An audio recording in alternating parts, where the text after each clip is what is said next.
पांडुरंगा करू प्रथम नमन दुसरे चरण संतांचिया त्यांच्या कृपा दानी कथेचा बाबाजी सद्गुरु दास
श्रीरामदूतं शरणं प्रपद्ये कलावद्य जीवोद्धारावतार कलांकांक तेजोदि कामोदिवक्त्रं खलानीशवादापनोदार लक्ष्यं समाधिस्थमूर्तिं भजे ज्ञानदेव फला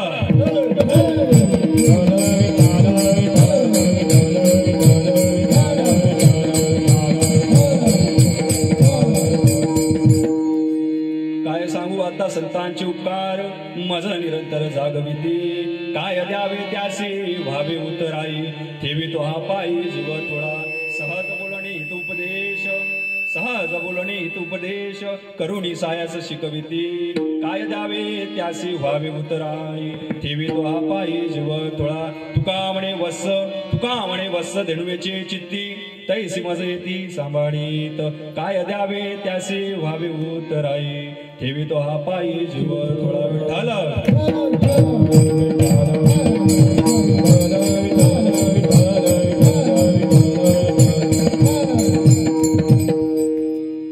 काय सांगू आता संतांची उपकार मज निरंतर जागविती काय द्यावे त्यासी व्हावे उतराई ठेवी तो हा पायी जीव थोडा. आज आपल्या या ठिकाणी कशाच्या निमित्ताने आणि कशाने हा कार्यक्रम या ठिकाणी आयोजित केलेला आहे तुम्हा सर्वांना ज्ञात आहे, बरोबर आहे, तुम्हा सर्वांना माहित आहे. तरी सांगण्यासाठी आम्ही इतके दुरून आलेलो तर सांगणं आमचं वक्त्याचं काम आहे. आपल्या या ठिकाणी तुमच्या या गावामध्ये आमचे हरिभक्तपरायण हरिहर महाराजजी कडू यांच्या मधुर वाणीतून यांच्या सुंदर वाणीतून तुम्ही या ठिकाणी कथा ऐकत आहात. आजचा माझा मला वाटते आजचा माझा 5वा दिवस आहे, बरोबर आहे. आणि या 5व्या दिवसाची सेवा माझ्या वाटेला आली आणि या सेवेला मी इथे हजर झालो. कशाकरिता तर तुमच्या लोकांच्या सेवेकरिता. कशाकरिता? सेवेकरिता. तर या ठिकाणी उभा मी आहो तर असं विचार करू नका की हा महाराज आहे आणि आम्ही श्रोते आहो. मायबाप हो, लक्षात घ्या त्या काळात आमच्या संतांनी काय सांगितलं की जे लोकांना कळत नाही बाबा रे ते आज आपल्याला लोकांना सांगायचं आहे म्हणून हे कीर्तन आहे विठ्ठल.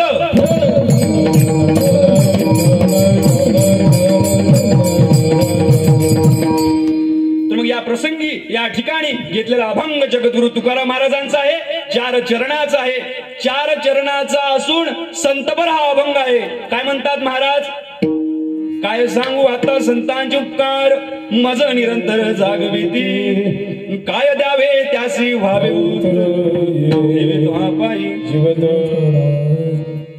तर तुम्ही म्हणाल आज या ठिकाणी आपण आलेलो आहोत कशाकरिता? प्रत्येक जण आपल्या जीवाचा अट्टहास करतो. कशाकरिता? की प्रत्येकाच्या जीवनाला सुख लाभावं. काय लागावं?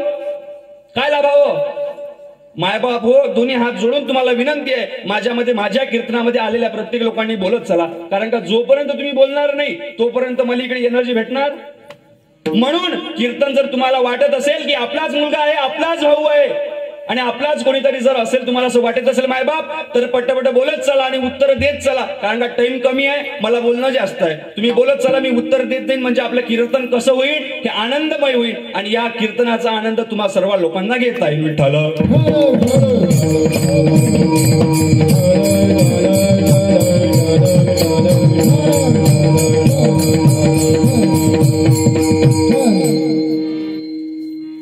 तर घेतलेला अभंग जगद्गुरु तुकाराम महाराजांचा आहे आणि 4 चरणाचा आहे. तुकाराम महाराज म्हणजे कोण हे तुम्हाला सर्वांना माहित आहे. जगद्गुरु तुकाराम महाराज म्हणजे कोण? तर जगद्गुरु तुकाराम महाराज म्हणजे हे वारकरी संप्रदायाचे एक निष्ठावंत वारकरी आणि संत. कोण? वारकरी संप्रदायाचे आमचे जगद्गुरु तुकाराम. तुम्ही म्हणाल महाराज तुकाराम महाराज म्हटलं हे बरोबर आहे. संत जगद्गुरु तुकाराम महाराज म्हणजे संत ते आहेच हो, पण जगद्गुरु ही पदवी त्यांना कशी काय लागली? कारण का ते गुरु तुमचे नव्हे, ते गुरु आमचीच नव्हे, ते गुरु या सगळ्या जगताचे आणि या सगळ्या विश्वाचे आहे. जशी आमची माय माऊली साऱ्या जगाची कोण आहे? विश्व माऊली आहे. तशी आमचे हे जगद्गुरु तुकाराम महाराज आहे विठ्ठल.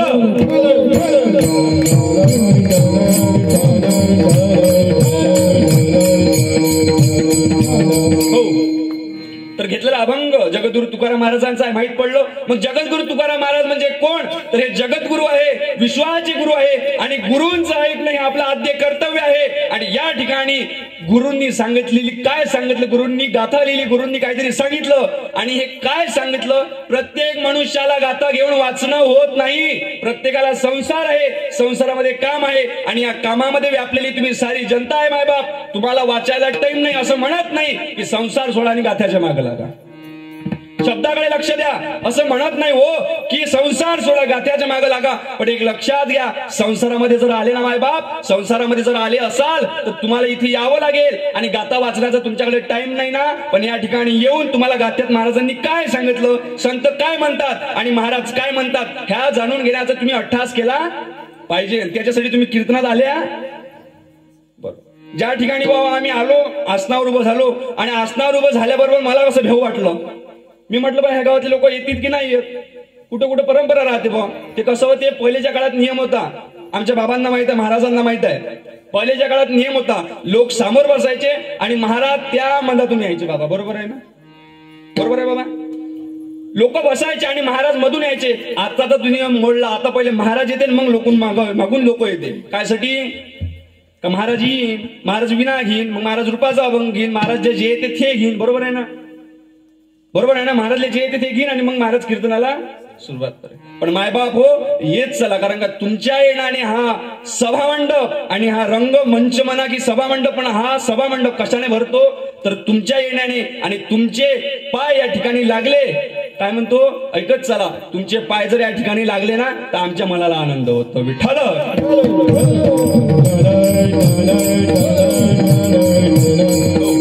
मग जगद्गुरु तुकाराम महाराजांनी सांगितलं उपकार. उपकार हा शब्द काय, उपकार काय सांगू आता, काय म्हटलं, काय सांगू आता, बोलत चला, जेवण आल्या ना, काय सांगू आता संतांचे उपकार. उपकार आहे, उपकार हा शब्द वापरलेला आहे. तुम्ही म्हणाल महाराज उपकार कोणता हो, म्हणाल ना, तर आमच्या लोकांना उपकार एकच कळते. काय म्हणते, माय यायच्या भावाले कोणी नव्हतं, पैसे दिले नव्हते म्हणते, माय ह्यांनी पैसे दिले म्हणते. त्या माणसाला जराशी उपकाराची जाणीव राहिली नाही म्हणते. बरोबर आहे ना, हे उपकार होय काय नाही. उपकार कोणते तर लक्षात घ्या, गायीचे आपल्यावर उपकार आहे, गौमातेचे. कसे काय उपकार मायबाप सांगून जाऊ. गाय जिवंत असताना तुम्हाला जिवंतपणे दूधही देते आणि शेणही देते. बरोबर आहे, ते शेण तुमच्या वावरामध्ये तुमच्या शेतामध्ये कमी पडतं आणि जे गौमाता जे दूध देतं ना, ते दूध तुम्हाला विकून पैसा कमावता येतो किंवा तेच दूध पिऊन तुम्हाला स्ट्रॉंग बनता येतं. स्ट्रॉंग म्हणजे शक्तिशाली, महाबली, जसे आमचे हनुमंतराय.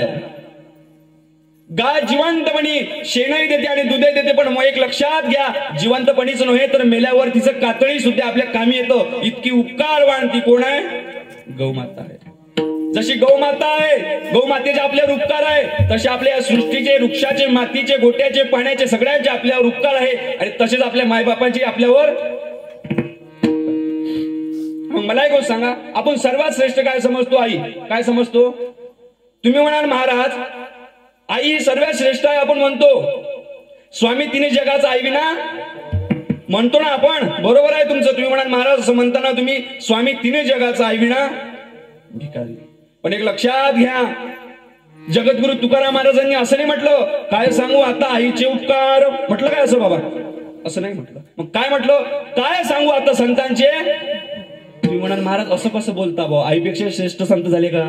तर हो, लक्षात घ्या, कारण माय हे फक्त आपल्या लेकराचं हित पाहिजे. बरोबर नाही, माय हे फक्त आपल्या लेकराचं हित पाहिजे, दुसऱ्याच्या लेकराचं हित पाहत नाही. पण संत हे एकमेव असे होऊन गेले, ते स्वतःच नाही, स्वतःच्याच मुलाचं नाही, तर या विश्वामध्ये असलेल्या अखंड मुलांचं ते हित पाहतात, म्हणून त्यांचं नाव संत आहे. विठ्ठल.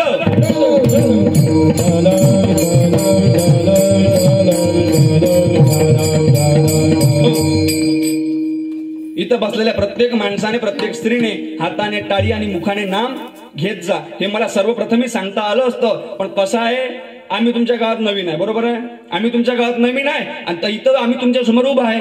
न जाणे बा, आम्ही सर्वात पहिले म्हणा तुम्ही मुखाने टाळी हाताने नाव घ्या आणि तुमचे लोक म्हणजे तुमच्या गावातले लोक चांगले परमार्थिक असतात, त्यांनी आम्ही सांगायच्या पहिलेच टाळ्या वाजवा. पण सगळ्या गावात नियम एकच आहे, ज्या गावात गेलो त्या गावात सांगावंच लागते की बाबा हाताने टाळी आणि मुखाने नाम हे सांगावंच लागतं. कारण लोकांना सांगितल्याशिवाय कळत तुम्हीच नाही म्हणता. आपल्या या ठिकाणी मला असं माहित पडलं, आपल्या या ठिकाणी 16 वर्षापासून, बरोबर आहे 16 वर्षापासून ना, 16 वर्षापासून आपल्या ठिकाणी हरिनाम सप्ताह म्हणजे रामकथा चालू आहे. मग एवढ्या वर्षापासून प्रत्येक महाराज आला, प्रत्येक महाराज तुम्हाला हेच सांगितलं मुखाने टाळीने हाताने नाम, मुखाने टाळीने हाताने नाम. मग दरवर्षी हेच सांगावं काय? नाही. तर लक्षात घ्या, थोडं सांगून जातो. कसं काय? तुम्ही म्हणाल महाराज तुम्ही टाळ्याच्या मागून मुखाने नाम घ्यायच्या मागं का लागतात? तर लक्षात घ्या, मी या ठिकाणी कीर्तन करण्याकरिता आलो, तुम्ही तुमच्या जीवनाचा उद्धार करून घेण्याकरिता या कीर्तनात आले. पण बाबा सांगून देतो, या कीर्तनातून, माझ्या बोलण्यातून, माझ्या कीर्तनातून तुमच्या जीवनाचा उद्धार होईल की नाही होईल हे मला माहित नाही. पण हाताने टाळी आणि जर मुखाने तुम्ही नाव जर घेतलं ना, तर नक्कीच तुमच्या जीवनाचा उद्धार झाल्याशिवाय राहणार नाही. विठ्ठल.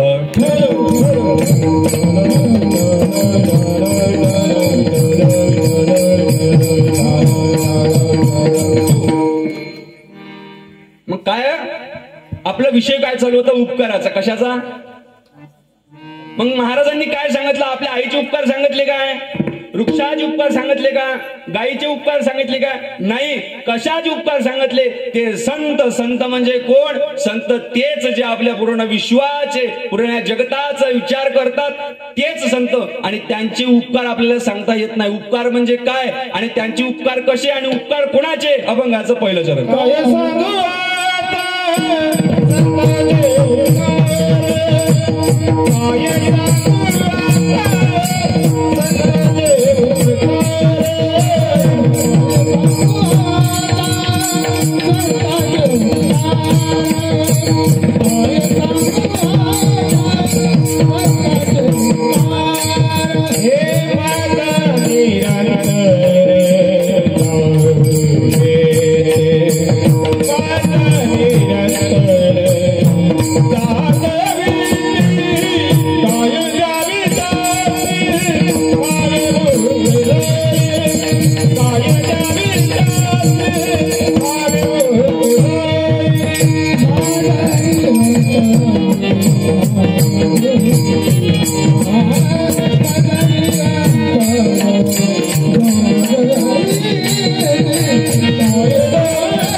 काय सांगू आता संतांचे उपकार, मज निरंतर जागविते. काय द्यावे त्यासी व्हावे उतराई, ठेवितो हा पाय.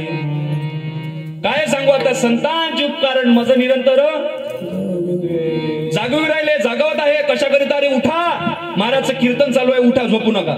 असं आहे काय? असं आहे काय? अरे उठा, महाराजचं कीर्तन चालू आहे, झोपू नका. झोपले काय कोणी? झोपले संत तुम्हाला इशारा होय. विठ्ठल.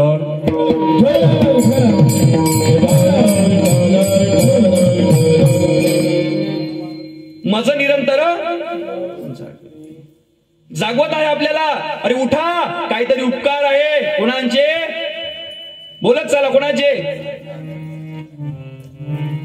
इकडचे जे ऍक्टिव्ह आहे का? इकडचे बोलत चला. मी धन्य मानतो बा तुमच्या गावाचे. तुमच्या गावात तरी एवढी पुरुष मंडळी आहे. आमच्या इकडे सापडतच ना. आमच्याकडे कुठं बसते? बाया कीर्तन आले माणसं वट्यावर. कुठचं आहे का महाराज? पोटच आहे बे. कोणा सांगितलं येले? ताजी कधी कुठे काय ह्या तर व्यसनावर बोलू राहिला. जाऊ दे ना म्हणते, घास न तू टमाटो जरासा.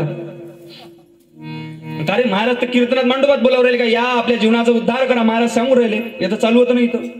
अरे दुसरा म्हणते, अरे महाराज सांगू राहिले का मांडोबामध्ये या जीवनाचा उद्धार होतो. कीर्तनाचे 2 शब्द आपल्या कानावर पडू द्या.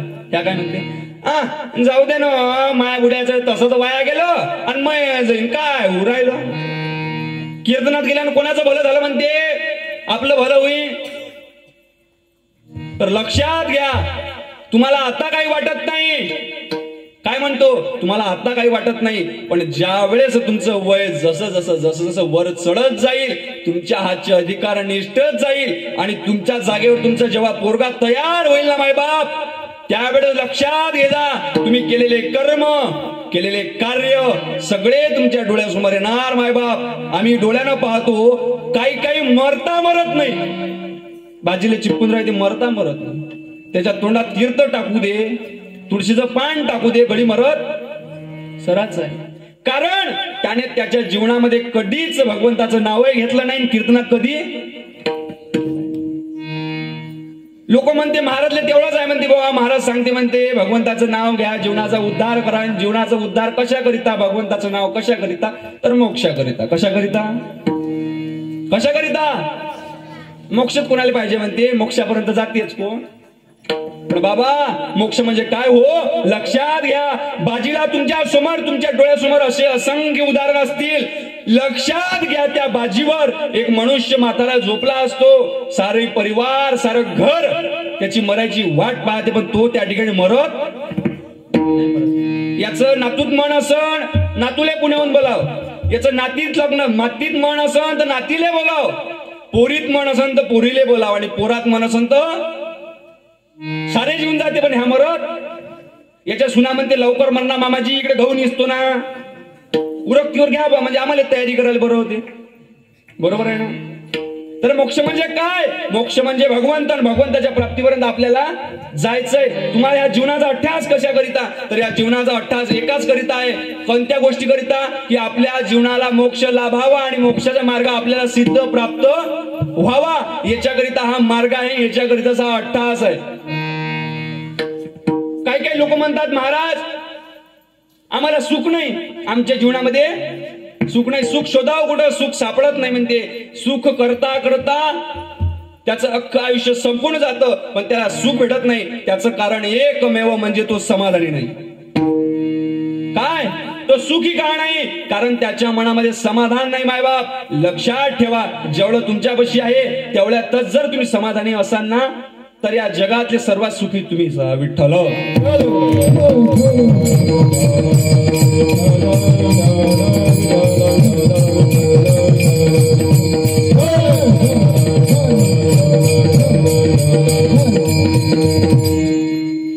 तुम्ही जर समाधानी असाल तर तुम्ही या जीवनातले सुखी आहात.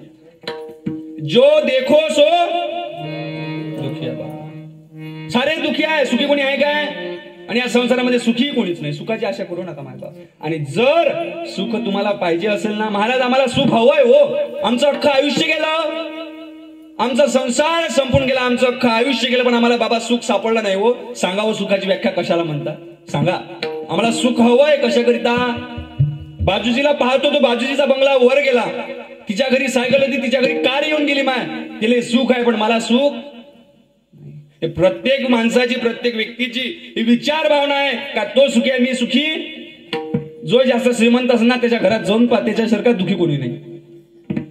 टेन्शन कसं आहे तुम्हाला सांगतो? तुम्हाला टेन्शन आहे, त्याला टेन्शन आहे. सांगून जाऊ काय?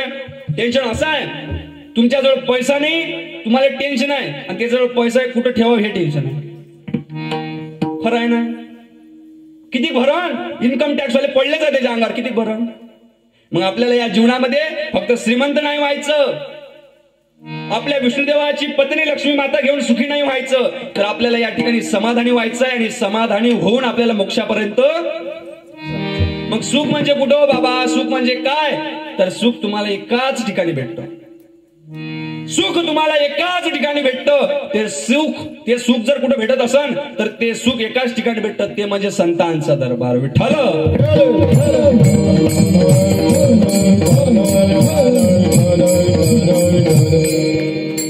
मग आपला विषय काय चालू होता? माझं निरंतर जागवणे. कसं माहित आहे काय? तुमच्या भाषेत माझ्या भाषेत जागवणं सांगून जातो. मी कॉलेज करतो आणि कॉलेजमध्ये गेल्यानंतर आमच्या मॅडमनी सांगितलं, म्हणे उद्या टेस्ट होणार. काय होणार? चाचणी आपण ज्याला म्हणतो. आमच्या मॅडमनी सांगितलं की म्हणे उद्या चाचणी होणार. मॅडमच्या धाकानं आम्ही पुढे रातभर जागून काढली. येले मध्ये जागवणं झोपच नाही आहे ना, कारण का उद्या जर चाचणीत मार्क भेटले नाही तर मास्तरीने आपली ठेवत नाही. बाबा मग आम्ही रातभर जागलो पेपराचा अभ्यास. असं जागवणं होय काय? रातभरानं जागरण होय काय? रातभरचं जागरण होय काय? हिच्या घरी भजन ठेवलं, सकाळी 5 वाजेपर्यंत भजन चाललं, हे जागरण होय काय? माझं निरंतर जागविती. अरे तुम्हाला सांगत आहे, उठा. आपल्यावर काहीतरी उपकार आहे. कोणाचे? संतांचे. आपल्यावर संतांचे उपकार आहे, भगवंताचे उपकार आहे. आणि हे उपकार आपण विसरत चाललोय. कसं? एक लक्षात घ्या, म्हणजे आपल्या आईच्या गर्भामध्ये प्रत्येक असलेल्या मुलाने, प्रत्येक असलेल्या बाळाने, प्रत्येक असलेल्या स्त्रीने, प्रत्येक असलेल्या मुलीने आपल्या आईच्या गर्भामध्ये एक नवस केला आहे की देवा, का मी तुझं नामस्मरण हे अखंड जीवनभर करीन, असा नवस प्रत्येक मनुष्याने, प्रत्येक माणसाने, प्रत्येक मुलाने हा आपल्या आईच्या गर्भात असतानाच नवस केलाय. कोणता? एक वेळ एक वेळ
करे या दुखावे भगवंता, या दुःखातून, या गर्भवासनेच्या दुःखातून, गर्भातून मला मोकळं कर, म्हणजे मी तुझं नामस्मरण. सरेच जण भुलले. नवस केलेला फेडावा लागतो, हा नियम आहे. नवस केलेला फेडावा लागतो, हा नियम आहे. प्रत्येक मनुष्याने जर आपल्या आईच्या गर्भामध्ये नवस केलेला आहे तर तो आपला नवस फेडायचा ना. नवसाचं जाऊ द्या, नवसाचं जाऊ द्या, पण एक लक्षात घ्या, आपलं जे शरीर आहे ना, आपलं जे शरीर आहे, हे शरीर आपलं नव्हे. हे शरीर आपलं, हे शरीर आपलं नव्हे. मग म्हणाल महाराज, हे शरीर आमचं, आमच्याच घरी राहते, आमच्या संग झोपते, आमच्या संग खाते, आमच्या संग पेते. हे आमचं शरीर आहे, आम्हीच कानात घालतो, आम्हीच गळ्यात घालतो, आम्हीच नाकात घालतो, आम्हीच साड्या घालतो, आम्हीच शृंगार करतो. हे शरीर, शरीर तुमचं आहे काय? सांगा ना, शरीर तुमचं आहे काय? लक्षात घ्या, शरीर जर तुमचं असतं ना मायबाप, तर ज्या वेळेस तुम्ही तुमचं देह, तुमचं म्हणजे जीव सोडून ज्या वेळेस तुम्ही जाता, तुम्ही मरण पावता, तर मरण पावत असताना तुमचं शरीर तुमच्या सोबत गेलं असतं. बरोबर आहे? जाते काय? नाही जात. तुमचंच नव्हे हो, तर प्रत्येकाचं शरीर, कोणाचं शरीर कोणाच्या सोबत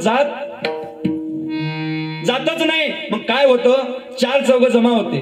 तुमचा ह्या जो शिव आहे ना, लक्षात घ्या, हा जो तुमचा शिव आहे ना, या शिवातला जीव निघून जातो आणि फक्त हे शिव उरतो. आणि या शिवाचं काय होतं? चार लोक जमा होतात, कळक आलेल्या माणसाला आंघोळ घालतात, आंघोळ घालून त्याची पूजा करतात आणि तिकडे नेऊन त्याला मोकळं करून, बाबा तू निघ, तू राहून. मग मनुष्य कुठे गेला हो? मनुष्य कुठे गेला? शरीराची माती झाली, शरीराची राख. मनुष्य कुठे गेला? तर लक्षात घ्या, मनुष्य जर कुठे गेला असेल तर तो भगवंतापाशी गेला. प्रत्येक जाते काय? प्रत्येकाचा जीव भगवंतापाशी जाते काय? नाही जात. जर तुम्हाला वाटत असेल मायबाप आपला जीव भगवंतापर्यंत जावा, तर मग आपल्याला काय करावं लागते? सभा मंडपामध्ये यावं लागते आणि भगवंताचं नाव घ्यावं लागते.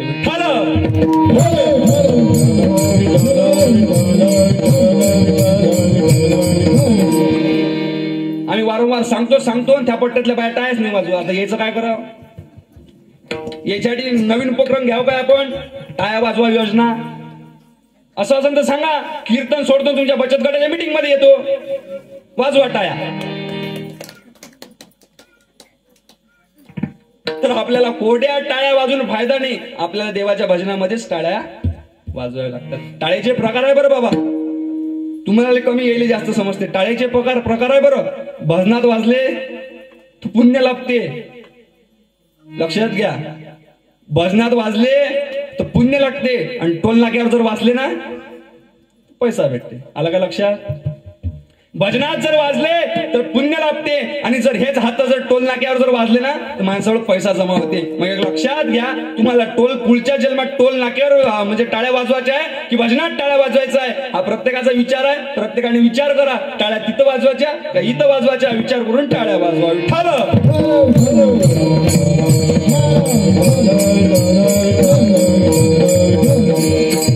तर असो, माझं निरंतर जागवत आहे. मग महाराज जागवत आहे तर काय हो, आता करावं काय? अभंगाचं दुसरं चरण. काय द्यावे त्यासे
काय द्यावे त्यासे व्हावे ठेवितो हा पायी.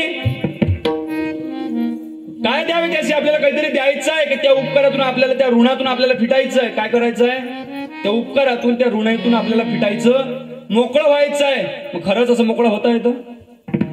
मोकळं होता येतं का? मोकळं नाही होता येत माय बाप. एक लक्षात घ्या, जसं ऋण आपल्याला आपल्या आईचं फेडता येत नाही, आपल्या आईचे आपल्यावर असलेले उपकार फेडता येत नाही, तसेच संतांचे उपकार आपल्याला फेडता येत. आमच्या पोरांना सांगा ना, लहान लहान मुलांना तुम्ही प्रश्न विचारा, बाबा आई म्हणजे कोण रे? आई म्हणजे मायेचा सागर. लहान पोरांना विचारा, आई म्हणजे मायेचा सागर. आई विना तुला करमते का दादा? नाही महाराज, आम्हाला आई विना करमत. आम्हाला आई हवी आहे. कुठपर्यंत? जोपर्यंत याचे हात आणि याचे पंख मोकळे होत नाही ना, तोपर्यंत त्याला आई हवी आहे. कुठपर्यंत? त्याचे पंख मोकळे होत नाही. आमच्या इकडे एक घटना घडली, सांगू काय? ऐकता काय? बिलकुल फ्रेश मध्ये बसा बरं बाबा, मस्त आनंद हवा, कारण का आनंदाशिवाय रंग येत. आमच्या इकडे एक गोष्ट घडली. गोष्ट कशी घडली? एक पोरग, गरीब घरचं पोरग होतं, त्याचे वडील दारूने वारले होते. तो आणि त्याची आई दोघच जण त्या ठिकाणी राहत होते. पण एक लक्षात घ्या, त्याची आई ही एका डोळ्याने आंधळी होती. काय होती? आंधळी होती. पोरगा शाळेत जायचा, शाळेत शिकायला जायचा, पण त्याला पोरं काय म्हणायचे?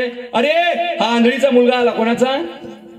आंधळीचा मुलगा आला. याच्या आईला डोळा नाही, हा आंधळीचा मुलगा आहे, असं त्याला चिडवायचा. पण तो पोरगा अभ्यास न करता तसंच घरी वापस येऊन जायचा. आईले म्हणायचा, आई मला मुलं चिडवतात, मला म्हणतात पा भोकणीचं पोरगा आलं, याच्या आईला डोळा नाही, हे भोकणीचं पोरगा आलं, याच्या आईला डोळा नाही, असे मला चिडवतात ग आई. मला सांग ना, तुला डोळा का नाही? मला सांग, तुला डोळा का नाही? आई म्हणाली, याला उत्तर काय द्यावं? छोटस पोरग, याला उत्तर काय द्यावं? आईने म्हटलं की बाबा रे, देवाकडे द्यायला फक्त एकच डोळा होता म्हणून त्यांनी मला एकच डोळा दिला, आणि दुसरा डोळा त्याच्याकडे नव्हता म्हणून त्यांनी मला तसंच पाठवलं. बाबा माझ्याकडे डोळा एक आहे, एक दुसरा नाही, माझ्याकडे एकच डोळा आहे. पण ते लहान पोरग, त्याला काय समजायचं? शाळेत जायचं, पोरं चिडवायचे, डबल पोरगा घरी यायचं आणि असंच चालायचं. पोरग 5वी मध्ये गेलं, 7वी मध्ये गेलं आणि 10वी मध्ये गेलं. त्याने 10वीची परीक्षा उत्तीर्ण त्याने पास केली, आणि पास झाल्यानंतर त्याला त्याच्या आईने कष्ट करून, कबाळ कष्ट करून त्याला उच्च शिक्षणाकरिता बाहेर पाठवलं. म्हणजे त्याला आपण 11वी 12वी म्हणतो, त्याच्यासाठी त्याला बाहेर पाठवलं. आणि त्याच्या आईच्या मेहनतीचं फळ इतकं आलं मायबाप, त्याच्या आईचंच नव्हे तर त्या मुलाच्याही मेहनतीचं ते फळ होतं. तो मुलगा 12वी मध्ये चांगला मार्काने उत्तीर्ण पास झाला, आणि सगळ्यांनी पाहिलं की अरे हा पोरगा हा उत्तीर्णचा मार्काने पास झालेला आहे, ह्या पोराचा आपण गावामध्ये सत्कार घ्यावा. काय घ्यावा? सत्कार घ्यावा. सत्कार घ्यावा म्हणून सगळेजण जमले की या पोराचा आपण सत्कार घ्यावा बा, ग्रामपंचायतच्या वट्यावर या पोराचा सत्कार करावा. पण सगळं गाव खुश झालं आणि आपल्या आईच्या कानावर पडलं की अरे माझ्या मुलाचा सत्कार होणार आहे. आईला आनंद झाला, तिचा आनंद तिच्या गगनामध्ये मावत नव्हता आणि पोरगा घरी आला. म्हणे आई माझा सत्कार आहे गावामध्ये, पण एक बोलू का ग? बोलणारे बाळा. म्हणे आई माझं एक काम कर ग तू. म्हणे माझा सत्कार होत आहे बरोबर आहे, फक्त माझं एक काम कर. म्हणे आई माझा सत्कार होत असताना तू त्या ठिकाणी येऊ नको, कारण मला लहानपणापासून मुलं समाज चिडवत होते म्हणे की हा भोकणीचा पोरगा आहे, याच्या आईला डोळा नाही. मला असं समाज चिडवत होतं म्हणे. जर आज मी त्या स्टेजवर उभं राहील आणि लोक माझा सत्कार करणार नाही, त्या टाइमला मला काय होईल? मला अपमान झाल्यासारखं वाटेल, मला त्या ठिकाणी लाज येईल. म्हणून तू त्या ठिकाणी येऊ. त्या आईचं काळीच फाटून गेलं, त्या आईचं काळीच फाटून गेलं की अरे आपण ज्या मुलाला जन्म दिला तो पोरगा आपल्याला येऊ देत नाही. आईने म्हटलं बाबा मी नाही येत रे. म्हणे तू जा, मी नाही येत. पण आईचं मन होतं ते. आई त्या दुरून त्या पोराला पाहायला गेली आणि आई पाहत असताना एका सरांचं लक्ष गेलं की अरे या बाळाची आई त्या ठिकाणी उभी आहे एकटी. त्या सरांनी त्याला म्हणजे त्याच्या आईला बोलवलं आणि त्याच्या आईचा सत्कार सुद्धा केला. आईचा सत्कार सुद्धा केला आणि दोघे जण मायलेक घरी आले आणि पोरांनी आईने सांगितलं आई मी तुला वचन दिलं होतं ना की तू या ठिकाणी यायचं, पण तू आली. मग आता एक लक्षात ठेव म्हणे, तू त्या ठिकाणी आली, माझा तू अपमान केला. म्हणे आई मी तुला सोडून चाललो, मी तुला जवळ परत येणार परत नाही, मी तुझ्याजवळ परत नाही येणार. म्हणे त्या पोराने बॅग भरली आणि तो पोरगा त्या ठिकाणी निघून गेला. कारण का त्याचं उच्च शिक्षण होतं, त्याला ज्ञान होतं, म्हणून तो बाहेरगावी चालला गेला. मायबाप त्याने त्याचं जीवन संसार सगळं त्या ठिकाणी व्यापलं. 1 वर्ष होऊन गेले, 2 वर्ष होऊन गेले. ती माय डोळा लावून वाट पाहत होती, माझा मुलगा येईल मला घेऊन जाईल, माझा मुलगा येईल मला घेऊन जाईल. पण पोरगा काही आला नाही. मायची अवघे 5 वर्ष निघून गेले. आई त्याची मथारी होऊन गेली. त्याच्या आईला वाटलं की माझा मुलगा येईल. पत्र त्या पोस्टमॅन राहते ना, पोस्टमॅनला विचारलं म्हणे बाबा माझ्या पोराची काही चिठ्ठी आली का रे? माझ्या पोराचा काही तार आला काय? पोस्टमॅन सांगायचा नाही म्हणे आई तुझ्या पोराचा काही आला, चिठ्ठी आली नाही. पण काही दिवस लोटून गेल्यानंतर त्या पोस्टमनला सुद्धा वाटलं या म्हातारीला कशाला नाराज करायचं. मग पोस्टमन खोट्या चिठ्ठ्या करून तिला सांगत होता म्हणे बाई तुझ्या पोराने तुला काळजी विचारली, म्हणते की मी पुढच्या वर्षी येणार. तसंच हर वर्षी होत गेलं, मी पुढच्या वर्षी येणार, मी पुढच्या वर्षी येणार. पण ते पत्र खरं नव्हतं, कारण का ते पत्र त्या पोस्टमनच्या जवळ त्या पोस्टमनाने तिला आनंद व्हावा म्हणून सांगून दिलेलं ते वाक्य होतं. ती बाई पोरग येणार या आनंदाने दिवाळी सारखी दिवाळी साजरी करायची, लाडू चिवडा सगळा जमा करून ठेवायची. पण पोरग यायचं. 10 वर्ष लोटून गेले. 10 वर्षानंतरही तो पोरगा आला नाही. ती म्हातारी वाट पाहून थकून गेली. तिच्या पोटामध्ये अन्न नाही. तिने त्या ठिकाणी जीवन सोडलं, जीव सोडून दिला. आणि गावातल्या काही 4-5 मुलांनी, 4-5 पोरांनी, 4-5 लोकांनी तिचा अंत्यविधी केला आणि तिला त्या ठिकाणी माती देऊन दिली. ती अनंतात विलीन झाली. आणि तिथून 5 वर्षांनी तो तिचा जो पोरगा होता त्या पोराला काहीतरी कागदपत्राचं काम पडलं, म्हणून तो पोरगा शहरातून गावी आला तर बघतो काय, जे आपली ओळख होती ती ओळखही नव्हती. कारण का त्याचं अर्ध आयुष्य त्या ठिकाणी तिकडे बाहेर निघून गेलं होतं. पण तो काहीतरी आपल्याला काम आहे बा, काहीतरी कागदपत्राचं काम आहे म्हणून तो त्या ठिकाणी आला. कोणी ओळखत नव्हतं. तो ओळख सांगायचा तरी कोणी ओळखत नव्हतं. त्याच्या कानावर आलं की त्याची आई गेली.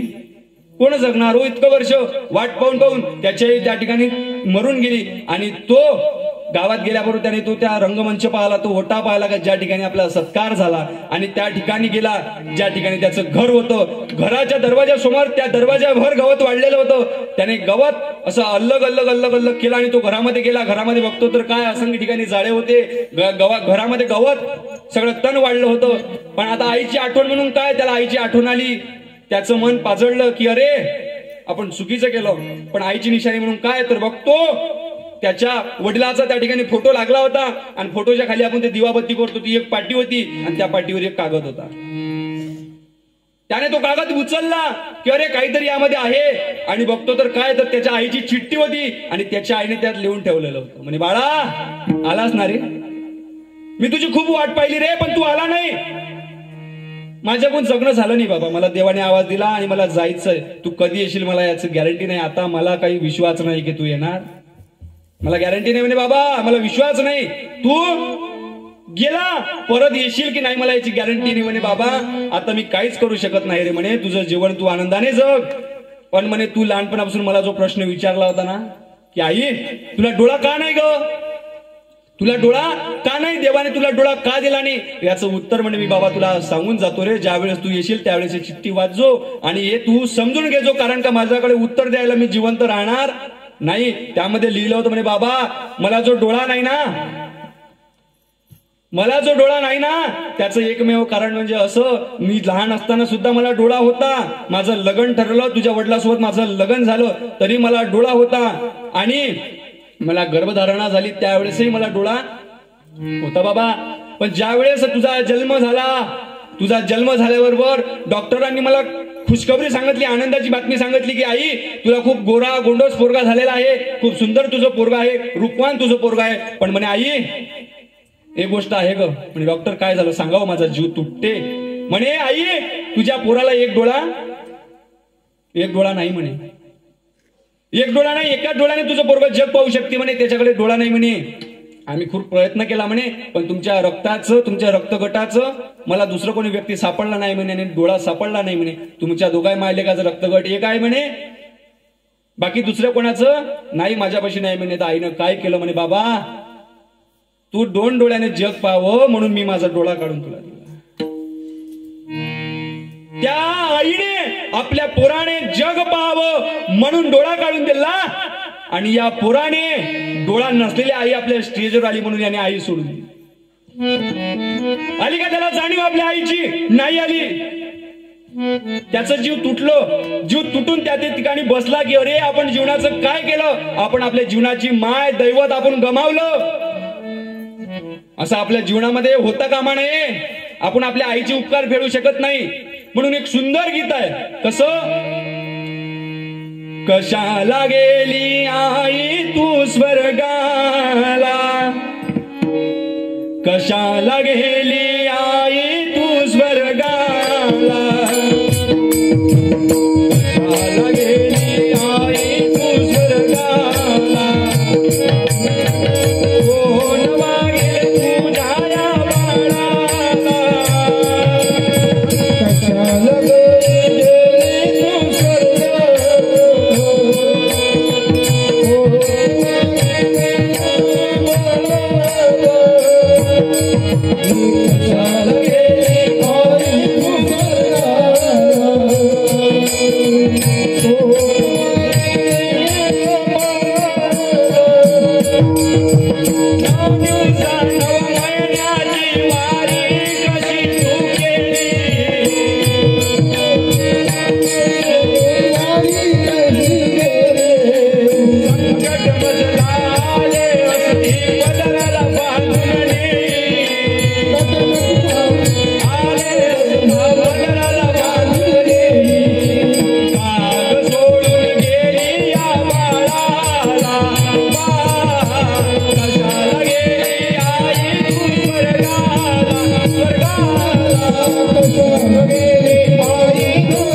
तू लक्षात घ्या, जोपर्यंत मायबाप जिवंत आहे तोपर्यंत त्यांची जाणीव करा. कारण का एकदा जर मायबाप निघून येईल ना मायबाप, तर रडून सुद्धा आई वडिलाचं पुण्य स्मरण करून सुद्धा मायबाप डबल भेटत. म्हणून लक्षात घ्या, असे उपकार आपल्या आईचे आपण फेडू शकत, तसेच उपकार आमच्या संतांचे आहे आणि ते उपकार आपण फेडू शकतो का? एक लक्षात घ्या, तुम्हाला आई सांगितल्याबरोबर तुमच्या डोळ्यामध्ये अश्रू आले, तुम्हाला आई सांगितल्याबरोबर तुमच्या डोळ्यामध्ये अश्रू आले, तर लक्षात घ्या आईपेक्षाही श्रेष्ठ आमचे संत होते.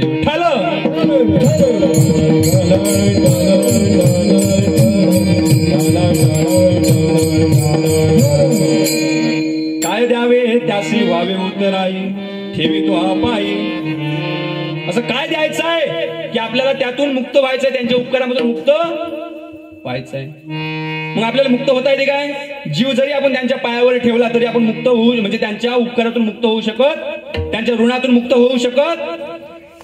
संत म्हणजे कोण? अरे संत जर बोलतात ना तर सहज उपदेश होतो. अभंगाचा 3रा चरण. जा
करुणी सायास शिकविती.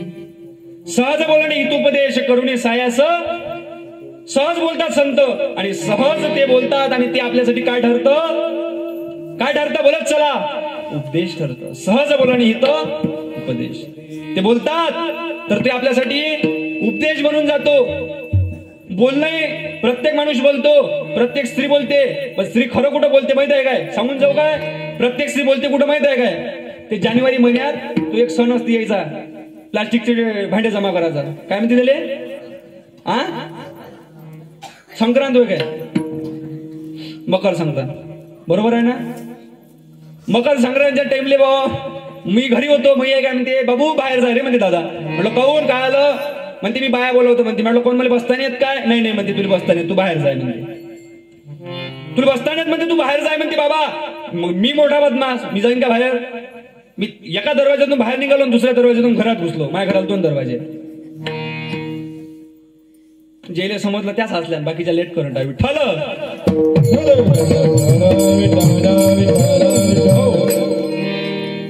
हे सांगून देतो, माझ्या घराला 2 दरवाजे, ये जा कधी महाराजच्या भेटीले. तर मग मी एका दरवाज्यातून गेलो, मागच्या दरवाज्यातून घरात आलो आणि ज्या ठिकाणी आई हळदी कुंकाचा कार्यक्रम चालू होता त्याच्यात दुसऱ्या खोलीत जाऊन बसलो. माझी आई गेली बुवा, आणि माझी आई गेली ते काय साबणे ठेवायचे टोकरो, साबणा, रिन साबण, भांडे घासायचे साबण, शाशे, त्याला चायन्या, चहा गायच्या चायन्या, टोपल्या, संतूर साबण, लक्स बघा काय म्हणते त्याले, लक्स साबण सगळं. आणि मग ते माईने आणलं बा, ते सडले बोरं, किडले उस, खराब झालेला गहू, गायनं खाल्ला नाही तो, आणि ते आईनं दिलं बा. त्या बहिणं असं केलं, ते असं असतील, ते सांडलं नाही पाहिजे म्हणून असं केलं बा तिनं. आणि मग माईनं द्यायला सुरुवात केली. मग त्या म्हणे देना म्हणे. मैया म्हणे नाही नाजी म्हणे, असं देऊ काजी म्हणे, काहीतरी घ्या लागते नाजी म्हणे. काय घेऊ जी? नाव घेनाजी म्हणे. माय म्हणे नाव घेऊ का म्हणे? घेनाजी म्हणे. नाही ना म्हणे, मला नाही घे ना. कोण आहे म्हणे इथं? तुझे मालक नाही, घ्या म्हणे. लक्ष ठेवता बसायचं, नाव घेऊ ना. घेऊ का नाव? सारेजण लक्ष देता बरं. नाव घेतो हा, लक्ष देता. मी माझ्या भीतीला कानच होता जेव्हा कसा. ते काय म्हणते माहिती आहे का? टाकायची म्हणते, मी म्हणतो म्हणते. हा ऐकता ना? पहा बरं कान कसे चत्रे झाले. आता घ्याच ऐकून. म्हणे पेन्सिलला लिहावं, रबरानं खोडावं. असं पेन्सिलला लिहावं, रबरानं खोडावं, आणि अदा कदाचित जर तो नवरा पिऊन आला ना, त्याला हिरव्या फोकानं जोडावं. विठ्ठल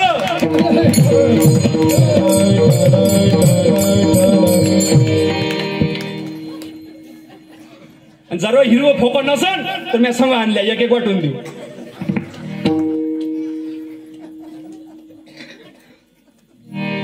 पाहिजे का हिरवं फोकं? फुकट वाटतो, कारण का आम्हाला दारू सोडवायचे गावातल्या लोकांची. फुकट वाटतो. मग ते नाही झालं बाबा, दुसरं आहे ना. सांगू काय दुसरं? सांगू काय? महाराज काय उखाणे सांगायला लागा? महाराज उखाणे सांगू राहिला काय? तुम्ही म्हणाल माझ्या गावात महाराज आलता, मान काय नेलो त्या घरी? मी उखाणेच नेले म्हणे महाराजच्या घरी.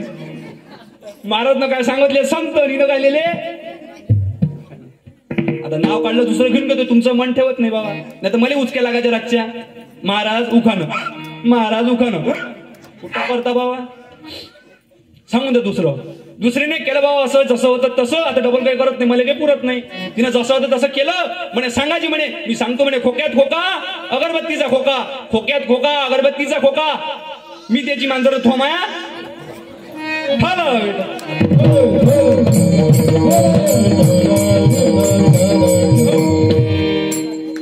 ह्या झाला काय लोकांसाठी उपदेश?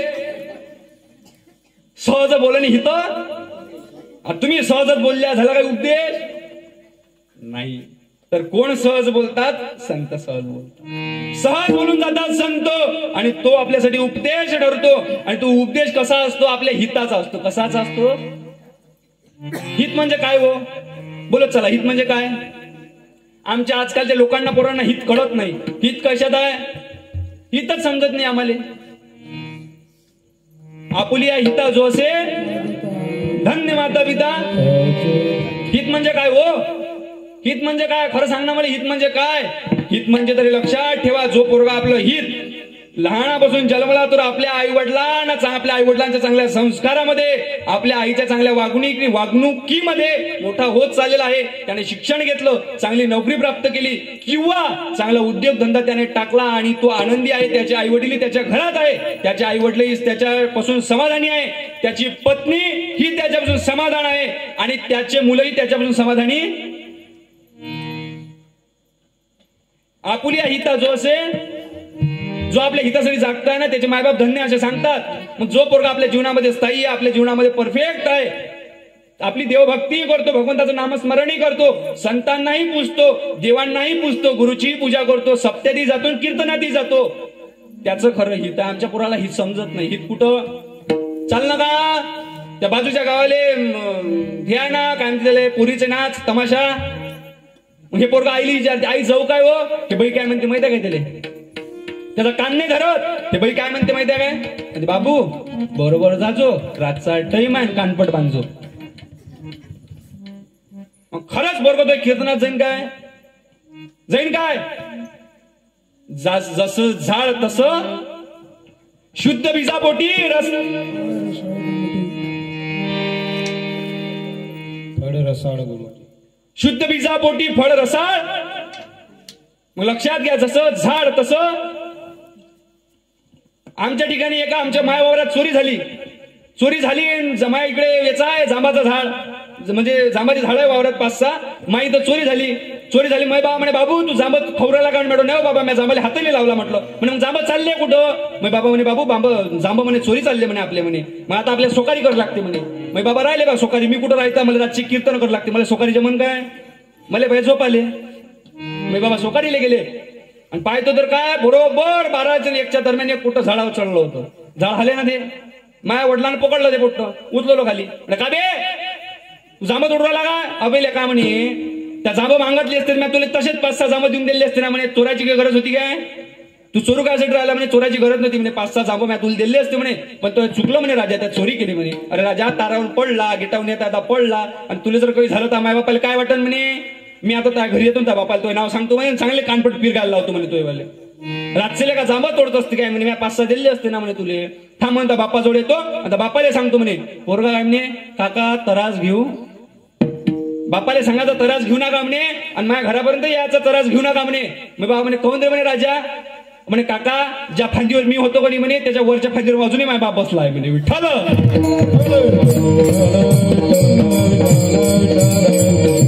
आलं का लक्षात?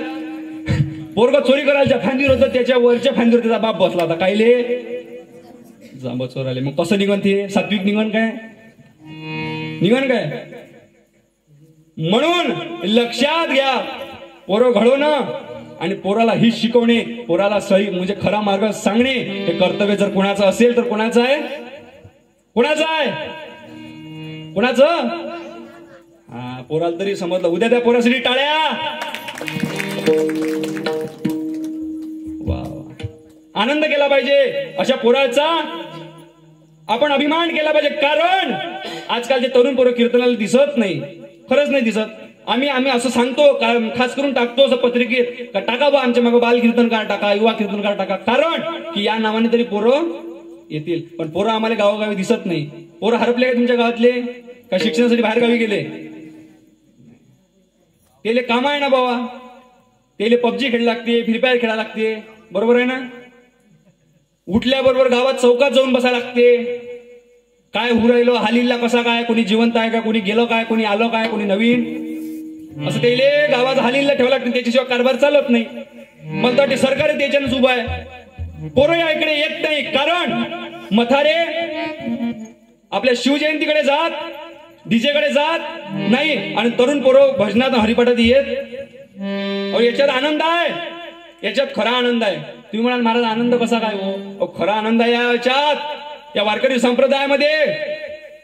लक्षात घ्या, आम्ही ज्या ठिकाणी येतो, आम्ही जेवढे वारकरी एका ठिकाणी एकत्र होतो ना माय बाप, तर सगळे वैष्णवजण एकामेकाच्या पाया. हे अभिमान आहे आमच्या संप्रदायाचा. कारण का वृद्ध जरी असला तरी तो एकामेकाच्या पाया पडतो. पंढरीच्या लोक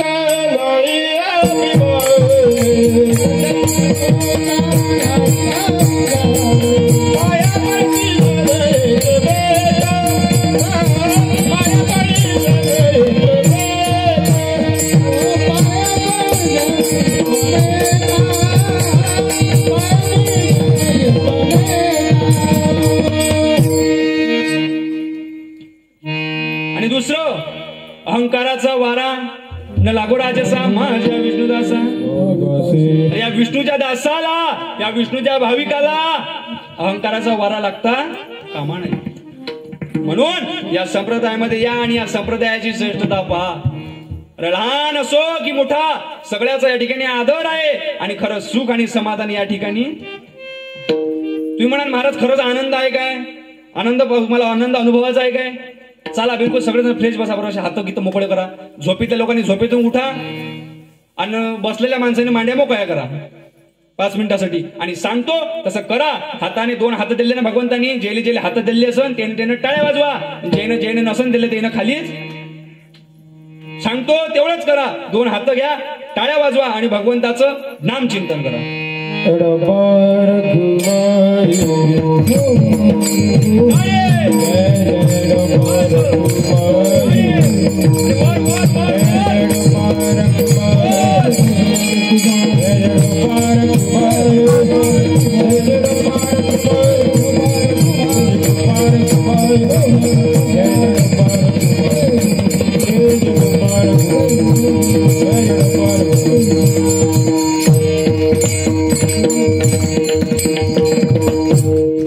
कसं वाटते ना फ्रेश वाटते का नाही वाटत?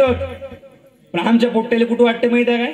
कुठं फ्रेश वाटते? डीजे शांताबाई ढिचूक ढिचूक ढिचूक ढिचूक कायचं बाबा. शिवजयंतीच्या दिवशी कीर्तनाला गेलो, कीर्तनाला जात असताना गावाचं नाव सांगत नाही कारण का कोणाचे नातेवाईक कुठे निघते. मी सांगा त्यांना तिकडे सांगा पुढच्या वर्षी तरी कॅन्सल व्हा. नुकसान कोणाचं? तुमचं का माय? तुमचे टावर राहते कडक बिलकुल बाद फोन जाते. नाही महाराज काय गावाचं नाव घेतलं तर भल्लाच लंबा उद्धार केला. गावाचं नाव सांगत नाही. शिवजयंतीला चाललो होतो, रॅली मधात होती म्हणून म्हटलं 5 मिनिटं थांबून जाऊ, रॅली पाहून जाऊ. शिवाजी महाराजचा पुतळा होता. शिवाजी महाराजांच्या, छत्रपती शिवाजी महाराजांच्या गळ्यामध्ये हार होता आणि महाराजांची मूर्त त्या ठिकाणी त्यांनी त्या जे ट्रक होतं जे त्यांचं घुमाचं साधन होतं त्यामध्ये होतं. आणि समोर एक डीजेचा एक लाईट फट लागले डीजेचं होतं. आणि त्या डीजेत गाणे कोणते माहिती आहे काय? माय बाप गाणी म्हटलं का कान भरले लांबा होते तुमचे. ते गाणे कोणते होते माहिती आहे काय? शांताबाई आला बाबूराव. शिवाजी महाराज वरून विचार करे सण म्हणे भावा एवढं मोठं आपण लढाया केल्या म्हणे शांताबाई होती कुठं? आम्ही हिरकणी पाहिली, जिजाऊ साहेब पाहिली, सोयराराणी साहेब पाहिल्या, सगळ्यात पाहिले. शांताबाई होती कुठं? कोणत्या कोणत्यात होती म्हणे. माया शिवजयंती लिहिचं गाणं. दुसरा होता आला बाबूराव म्हणे बाबूराव होय कुठचा? ह्या नव्हता एका लढाईत, ह्या नव्हता कोण्या भांडणात, ह्या कोण नव्हता कायच्यात नव्हता, स्वराज्यात नाही, मी शपथ घेतली तेव्हा नव्हता आणि मी गेलो तेव्हा नव्हता. हे आला कुठून? म्हणजे एवढा उच्च झाला माया जयंतीला ह्या बाजू राहिला. शिवाजी महाराजला टेन्शन आलतं म्हणून असं करू नका. आणि तेच गाव सोडून दुसऱ्या गावामध्ये गेलो तर पाहतो काय तर त्या गावामध्ये शिवजयंती निमित्त, शिवजन्म उत्सव निमित्त वारकरी संप्रदायाची रॅली होती आणि गजर चालू होता. काय? एकच राजा इथे जन्मला शिवनेरी किल्ल्यावर.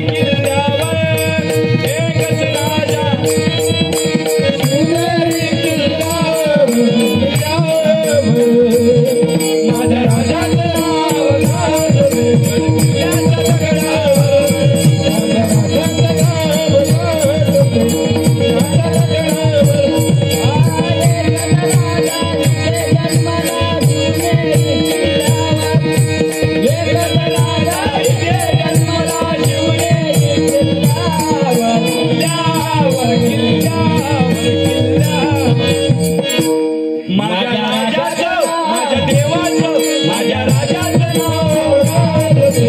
किल्ल्याच्या दगडावर.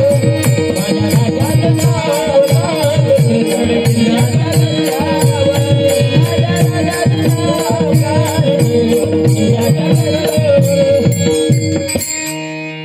एकच राजा इथे जन्मला शिवनेरी किल्ल्यावर.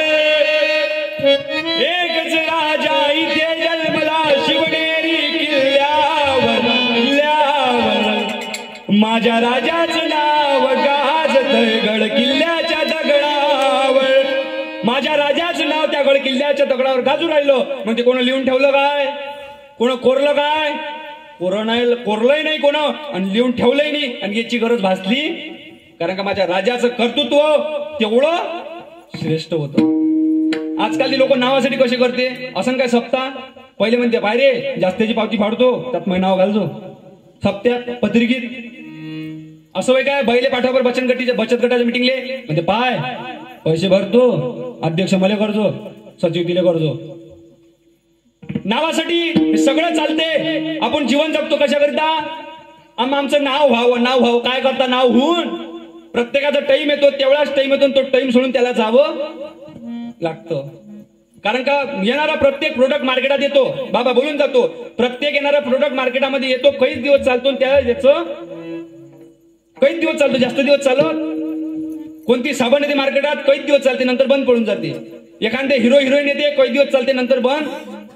कोणी चिरकाळ टिकायला आलं काय अहो आलं चिरकाळ टिकण्यासाठी काय तरी आलं. कोण आलं आमचे हनुमंतराय. कोण आले अजूनही चिरकाळ आहे अजूनही जिवंत आहे आणि आपल्या कीर्तनामध्ये हजीर आहे. जेथे कीर्तनाची जागा तेथे आमचा देव आमचा पांडुरंग. जेथे कीर्तनाची जागा तिथे पांडुरंग उभा. नामदेव कीर्तन करी पुढे देव नाचे पांडुरंग. कीर्तन करी पुढे देव नाचे पांडुरंग. ओ नामदेव कीर्तन करी पुढे देव नाचे पांडुरंग. नामदेव कीर्तन करी पुढे देव नाचे पांडुरंग. देवा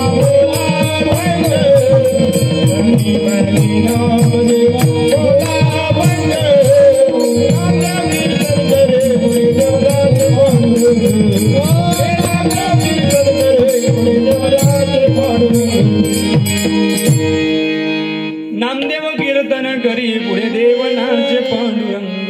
नामदेव कीर्तन करी पुढे देव हा नियम आहे. जेथे कीर्तनाची जागा तिथे साक्षात पांडुरंग. जिथे कीर्तन आहे तिथे भगवंत आहे आणि जिथे भगवंत आहे भगवंत म्हणजे कोण पंढरीश पांडुरंग आणि पंढरीश पांडुरंग म्हणजे कोण प्रभू श्री राम आणि प्रभू श्री रामाचे भक्त म्हणजे कोण. मग हाय नाही काय आपल्या कीर्तनात ते उभे हाय नाही काय. एक लक्षात घ्या सर्वात श्रेष्ठ जर काही असेल तर ती काय आहे भक्ती आहे. काय आहे भक्ती होती म्हणून महाराज नाव आहे हनुमंतरायाचं. काय भक्ती होती तसंच नाव आहे काय फुकट नाव आहे काय. तर मग आपला विषय होता संत. काय होता संत. मग संत म्हणजे कोण. तुम्हाला संत पाहिजे संत भेटले पाहिजे ना असं जर वाटत असेल ना मायबाप तुमच्या अंतरीचे मारा पहिले जंत तेव्हाच भेटेल तुम्हाला. पटलं काय थोडस बोललो पटलं काय. तुमच्या अंधारचे मारान जंत तेव्हा भेटन. फुकट संत सस्ते संत भेटत असे तरी संत भेटत. संत सहज भेटत नाही. तुमच्या जीवनामध्ये तुम्ही या ठिकाणी आलात तुम्हाला या ठिकाणून मोक्ष म्हणजे या मार्गातून तुम्हाला मोक्ष प्राप्त करायचं जीवन सार्थकी लावायचं आहे. मग तुम्हाला काय पाहिजे मोक्ष. मोक्ष म्हणजे भगवंत. तुम्हाला भगवंत प्राप्तीची आशा आहे ना. तुम्हाला भगवंत प्राप्त झाला पाहिजे याची आशा आहे ना. तुमच्याकडे जर छोटं बाळ असेल साध्या भाषेत बोलतो तुमच्यापाशी जर तुमचं छोटं बाळ असेल जन्मलेलं त्याला कशाची सूज नसते. त्याच्या अंगावर त्याने अंग धुतलं नाही सकाळी उठला त्याच्या नाकामध्ये जे त्याचं नाकामध्ये शेंबूड वगैरे जसा तो पोरगा आहे अस्तव्यस्त त्याने आंघोळ केली नाही असं म्हणू शकतो तो घाण आहे. मग तशा पोराला बाप घेतो काय बाप जवळ घेते काय बाप जवळ नाही घेत. काय करते सकाळी उठल्या उठल्या माय त्या पोराला जवळ घेते. जवळ घेऊन त्याला अंग धुवून देते त्याला व्यवस्थित टिक्का भांग करून देते पावडर चोपडून देते. टिक्का लावला काजळ लावला टिक्का लावला मग बाप कसा करते ये मा पिंट्या ये म्हणते सोन्या. बाप कसा करते तयारी झाल्यावर ये म्हणते बाबू ये सोन्या बाबा बाबा ये म्हणते बाबा जवळ ये म्हणते. तसा बाप घेते काय नाही घेत. तसंच लक्षात घ्या बाप म्हणजे आपला परमेश्वर आहे आणि माय म्हणजे आपले संत आहे. म्हणून संतांपाशी जात जा संतांचं नामस्मरण करत जा आणि संतांनी सांगितलेल्या मार्गावर जात जा. संत तुम्हाला जवळ घेईल. तुमच्यातले असलेले विकार वाईट विचार जे तुमच्या अंतःकरणात जो वाईटपणाचा कलियुगाचा जो पडदा आहे ना संत ते धुवून काढतात आणि तुम्हाला स्वच्छ करतात आणि स्वच्छ झालेले तुम्हाला भगवंतापर्यंत म्हणजे तुमच्या बापापर्यंत नेऊन आणि तेव्हाच पुढे बाप घेतो. तुमच्यात जर विकार असेल सगळे जर वाईट विचार जर तुमच्या मनामध्ये असेल अंतःकरणामध्ये असेल तर भगवंत तुम्हाला खरंच घेईन काय नाही घेत. म्हणून तुम्ही संतांपाशी जात जा, संतांची विचार घेत जा आणि संत तुम्हाला जवळ घेईल, तुम्हाला आंघोळ घालून देईल, सज्ञानाचा विचार तुमच्या अंतःकरणात टाकेल, तुम्हाला शुद्ध बनेल आणि बापापर्यंत म्हणजे भगवंतापर्यंत नेऊन सोडेल. म्हणून मग कुठे तर या ठिकाणी यावं लागतं आणि संतांचं नामस्मरण करावं लागतं आणि संतांचं चिंतन करावं. म्हणते महाराज आम्ही खूप भगवंत करतो, भगवंताची पूजा करतो. भगवंताची पूजा कशी करतो? सर्वात जास्त आपलं काय म्हणते परमार्थ या बायनच कराव. अशी देव हाती धरते, देवावर पाणी टाकते, देवावर पाणी टाकता बाई काय म्हणते रामकृष्ण हरी म्हणत नाही, ओम नमः शिवाय म्हणत नाही. मग काय म्हणते ऐसा इकडे देव हाती पाणी टाकणं सुरू आहे. काय म्हणते जेव्हापासून लग्न झालं म्हणते माय भल्ला वाटोळं झालं, माय बापाच्या घरी लय होतं, हिच्या घरी काहीच निघालं नाही. 8 एकर वावर होतं, एकही एकर राहिलं नाही. कोणाला सांगू राहिली? पाणी टाकणं चालू. कोणाला सांगू राहिली? देव म्हणे बाई मला खाली ठेव, मला जर तू ऐकवत असन तर मला धू, पंढरीत मी आंघोळ चालू आहे म्हणे मला धू नको, मी पूजा करू. ती अशी देवाला सांगू राहिली. मग खरंच हिला देव प्राप्त होईल काय? 12 गाव पुजते, भगवंता जागोजागी देवाच्या मंदिरात जाते, निरे उदबत्त्या पेटून येते. कामाची गोष्ट आहे काय? असं नाही म्हणत मी जा, पण आपल्या अंतःकरणामध्ये भगवंताचं चिंतन ठेवा. असे आम्ही काही पाहिले, पंढरीत जाते 24 तास 2-2 दिवस वारीमध्ये उभे राहते आणि पांडुरंगाच्या पुढे गेले का डोळे लावते. तुम्ही लावता काय? लय बाय अशा आहे, देवा पुढे जाते, मंदिरात जाते, मंदिरात गेल्यावर अशा डोळ्या लावते. बाप्पा पाहिजो रे. म्हणजे जो भगवंत पाहासाठी तू एवढ्या दुरून आली, कष्ट करून आली, संकट तू झेलले, भगवंतापाशी आल्यावर डोळे लावले, मग त्यापेक्षा घरी डोळे लावणं पुरत नाही काय? म्हणून आपल्या घरी आसन टाका, आसनावर बसा. तुमच्याजवळ गुरुची माळ असेल तर माळ घ्या, माळीचं नाम जप करा. आपल्या गळ्यामध्ये माळ, तुळशीची माळ धारण करा आणि भगवंताचं नाम चिंतन करा, स्मरण करा, हरिपाठ करा, ज्ञानेश्वरी वाचा. एवढं जर तुम्ही केलं तर नक्कीच तुमच्या जीवनाचा उद्धार होईल. विठ्ठल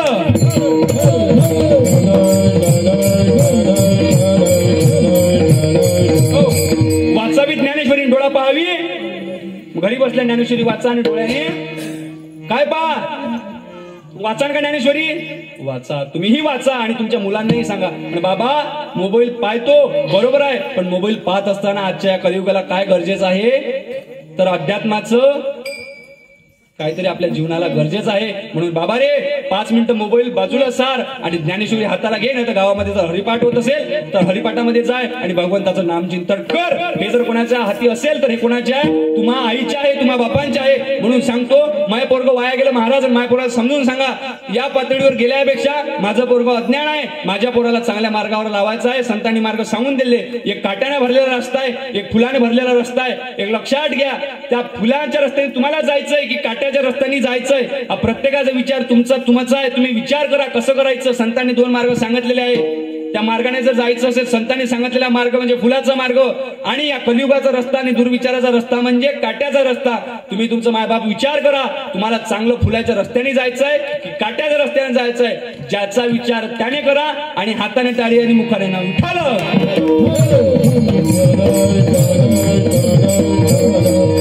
मग संत काय करतात? अभंगाचं 4थं चरण.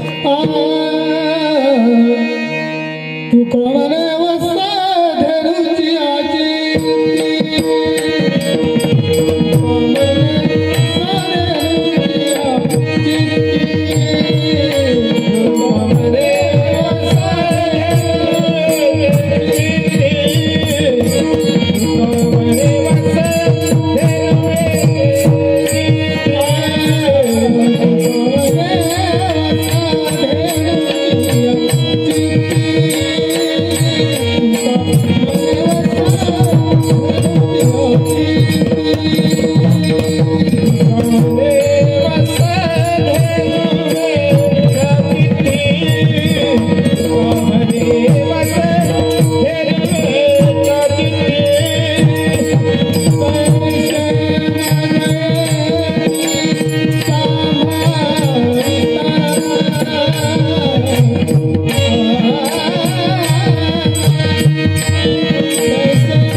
जसं आपल्या गायीच्या चित्तामध्ये, ध्यानामध्ये, स्मरणामध्ये, विचारामध्ये जसे तिचं वासरू, जसं तिचं पिल्लू, जसं तिचं लेक आहे ना, तसंच संतांच्या विचारामध्ये, कृतीमध्ये आणि हृदयामध्ये जर कोण आहे तर आपण सर्व.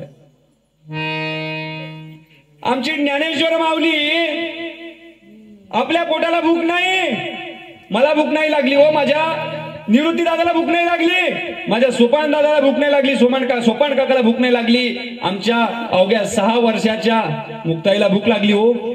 म्हणून काय करायचं, आमच्या बहिणीला भूक लागली म्हणून झोडी घ्यायची. त्यांना माहित होतं हा समाज आपल्याला खाऊ देत नाही, हा समाज आपल्याला भिक्षा देत नाही, तरी बहिणीच्या प्रेमासाठी त्यांनी झोडी घ्यावी आणि समाजात भिक्षा मागण्यासाठी जावं, माधुकरी मागावी. कोणीच माधुकरी देत नव्हतं. आणि एखाद्या बहिणी जर कदाचित दिली तर त्या गावातले लोक काय करायचे, ब्राह्मण एकत्र यायचे, माऊलीच्या झोडीत पाहायचे. काय रे नाना, काय आणलं? नाही, काही नाही हो, मला भूक नाही हो, माझ्या दादाला भूक नाही, माझ्या लहान भावाला भूक नाही, पण माझी अवघी 6 वर्षाची माझी बहीण आहे मुक्ताई, तिला भूक लागली. तिने म्हटलं दादा काहीतरी जेवाचं बघणार, मला खूप भूक लागली. कारण का ती 6 वर्षाची मुक्ताई होती. मुक्ताई आईसोबत होत्या, त्यांना तितकं कळत नव्हतं. आमचे ज्ञानेश्वर महाराजांनी ती भिक्षा मागून आणली, पण त्या लोकांनी काय केलं, त्यांच्या झोळीमध्ये असलेली माधुकरी जे पीठ होतं ते पीठ मायबाप त्या ठिकाणी खाली सांडवलं. कोण तर याच समाजाने, कोण या समाजाने ते पीठ मातीमध्ये टाकलं आणि मातीमध्ये टाकून नुसतं सोडलं का हो, याच पायाने ते पीठ मातीमध्ये एकत्र केलं. त्यांना खाऊ दिलं काय? इतका त्रास आमच्या ज्ञानेश्वर महाराजांनी सहन केला, तरी समाजाच्या कल्याणासाठी पसायदान लिहिलं.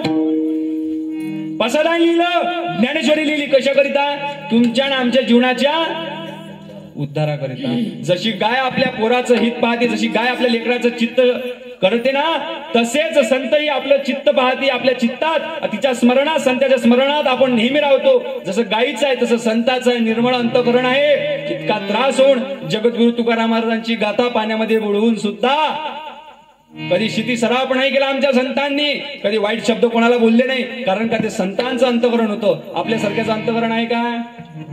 आपलं मन दुखलं आपण बाजूच्याला बाद शिव्या देऊन देतो, नसन त्याच्या समोर शिव्या देणं होत, घरात जाऊन बाजूच्याला शिव्या देतो, पण उभं राहतो काय? नाही. संतांमध्ये सहनशीलता असते. काय असते?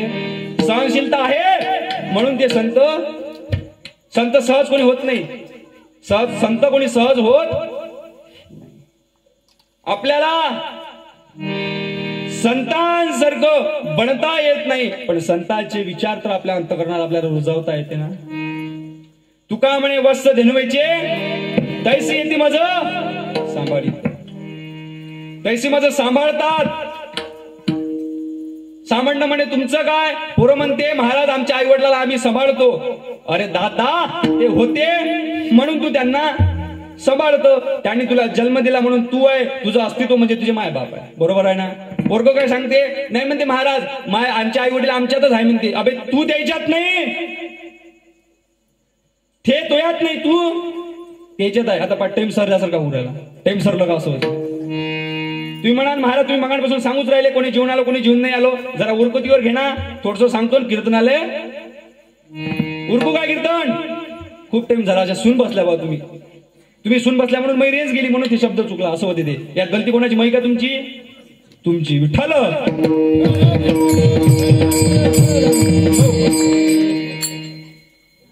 समाज लोकांना विचारलं आईबाप माझे, आजकालच्या आईबापाला मोठा लोभ आहे. हा माझा मुलगा अमेरिकेत शिकतो, इथं शिकतो, कुठंच नाही शिकत. हा माया थो माया करता करता सारी दुनिया संपून गेली, पण कोणी कोणाचं झालं नाही. विचारा बरं, आज नवीन लग्न झालेल्या सुनेले विचारा बरं, हे कोण ग तुझी? ही माझी सासू. हो का ग? हो. ही तुझी सासू? हो. ही कोण ग? ही माझी जाऊ. आम्ही दोघी एकमेकांच्या जाऊ. जमलं तोपर्यंत राहू, नाही तर आपलं अल्लग करून घेऊ. ती जाऊन मी. ही कोण ग तुझी? ही म्हणे माझी ननंद. कोण ग? कोण? ही म्हणे माझी ननंद. हे जोपर्यंत माझ्या घरात आहे म्हणे आम्हाला कोणालाच नाही म्हणे माझ्या आनंद. तिचं नाव हा कोण ग? हा म्हणे माझा भासरा. दिवसभर दिवाणावर नुसता पसरा. हा माया असं विचारा बरं. हा माया थो माया थो माया कोणीच कोणाचं नाही. लक्षात घ्या, जर तुम्ही मेलेत ना, तुम्ही म्हणाल महाराज आम्हाला मारायला आले काय? एका दिवसासाठी येताना आमचं उरकवता. उदाहरण सांगतो, जर अदा कदाचित एखादा जर माणूस मेला तर त्याची बायको इतकी दुःख करते, त्याच्या छातीवर दोन्ही बुक्के आपटू त्याला मोकळा करून टाकते. इतकं दुःख दिले होते. ते म्हणते माय मी कसं करू? कोणाच्या तोंडाकडे पाहू म्हणते. मी एकटी झाली आता, माझी लेकर उघड्यावर पडली, मी कोणाच्या तोंडाकडे पाहू म्हणते. माय मी कसं करू? कोणाच्या भरोशावर जगू म्हणते. माय मला एकच नवरा होता. मग काय गव्हाण कोणच्या बाईला 2-2 आहे काय? हाय का मावशी 2-2? बोला हाय काय? मला एकच नवरा होता म्हणते. रडता लक्षात घ्या, मजाकीचा विषय नाही. रडता तीच बायको काय करते, आपल्या नवऱ्याच्या बोटाचं सोन्याची अंगठी असली ना हळूच काढते आणि काढत. बाबा सोनं कोणाचं संघ पाठवलं काय? पाठवलं काय कोणाच्या संघ सोनं? अरे नवरा जरी असं तिचा तरी पाठवलं काय तिनं? हळूच त्याच्या बोटातली इकडे रडते म्हणते माय मी कसं करू, आणि हलक्या त्याच्या बोटातली अंगठी काढते. आणि जर बाबा ते जर अंगठी निघत नसली ना, तो जर खळक आला असला ना, तर वाटीतलं तूप घेऊन त्याच्या बोटाला लावते, पण अंगठी. खरी गोष्ट आहे ना आजी. तुमचं जीवन एंडिंगवर आलं, तुम्हाला माहित आहे. खरं आहे गोष्ट.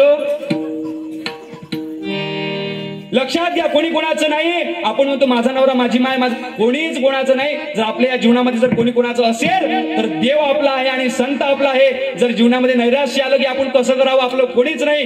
त्याने फक्त आपल्या भगवंताचं चिंतन करावं आणि संतांपाशी जावं. त्याचं नक्कीच जीवन सार्थकाला जाईल. आणि जर संतांनी सांगितल्या मार्गावर जर ते गेले तर नक्कीच तुमच्या जीवनाचा उद्धार झाल्याशिवाय राहणार नाही. तुम्ही म्हणाल महाराज आमच्या गावात आलते, तुम्ही काय सांगितलं, तुम्हाला काहीतरी घेऊन जायचंय. तर काय घेऊन जा? जात असताना चांगले विचार घेऊन जा. काय घेऊन जा?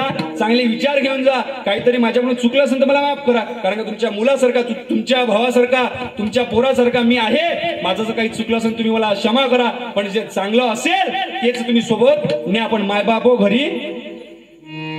घरी नेऊन ठेवून द्या, झोपून राहा. सकाळी उठल्या म्हणा का महाराजांना काय सांगितलं आठवत नाही, पण घरापर्यंत कधीतरी न्या.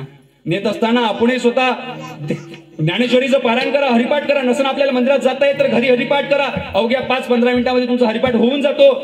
दिवाबत्ती करा, देवापुढे बसा, हरिपाठ करा.